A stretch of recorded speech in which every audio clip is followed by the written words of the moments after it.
എമ്പുരാൻ സിനിമയ്ക്ക് നേരെയുണ്ടായ സംഘപരിവാർ പ്രതിഷേധത്തെ തുടർന്ന് ഖേദം പ്രകടിപ്പിച്ച് നടൻ മോഹൻലാൽ ഗുജറാത്ത് കലാപം സിനിമയിൽ ചിത്രീകരിച്ച് സംഘപരിവാറിനെ അപമാനിച്ചുവെന്നാണ് പ്രധാന ആരോപണം.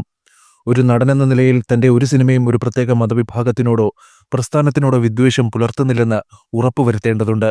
അക്കാര്യത്തിൽ താൻ ഖേദം പ്രകടിപ്പിക്കുന്നുവെന്ന് ഫേസ്ബുക്ക് കുറിപ്പിലൂടെ മോഹൻലാൽ അറിയിച്ചു. വിവാദത്തിനിടയാക്കിയ സീനുകൾ സിനിമയിൽ നിന്നും നീക്കം ചെയ്യുമെന്നും മോഹൻലാൽ പറഞ്ഞു. മോഹൻലാലിന്റെ ഫേസ്ബുക്ക് കുറിപ്പ് നടനും എമ്പുരാൻ സിനിമയുടെ സംവിധായകനുമായ പൃഥ്വിരാജും ഷെയർ ചെയ്തു.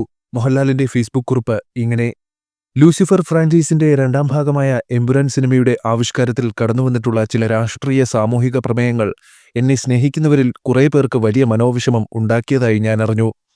ഒരു കലാകാരൻ എന്ന നിലയിൽ എന്റെ ഒരു സിനിമയും ഏതെങ്കിലും രാഷ്ട്രീയ പ്രസ്ഥാനത്തോടോ ആശയത്തോടോ മതവിഭാഗത്തോടോ വിദ്വേഷം പുലർത്തുന്നില്ല എന്ന് ഉറപ്പുവരുത്തേണ്ടത് എന്റെ കടമയാണ്. അതുകൊണ്ടുതന്നെ എന്റെ പ്രിയപ്പെട്ടവർക്കുണ്ടായ മനോവിഷമത്തിൽ എനിക്കും എമ്പുരാൻ ടീമിനും ആത്മാർത്ഥമായ ഖേദമുണ്ട്.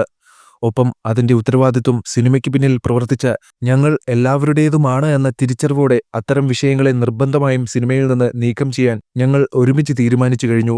കഴിഞ്ഞ 4 പതിറ്റാണ്ട് നിങ്ങളിൽ ഒരാളായാണ് ഞാൻ എന്റെ സിനിമാ ജീവിതം ജീവിച്ചത്. നിങ്ങളുടെ സ്നേഹവും വിശ്വാസവും മാത്രമാണ് എന്റെ ശക്തി.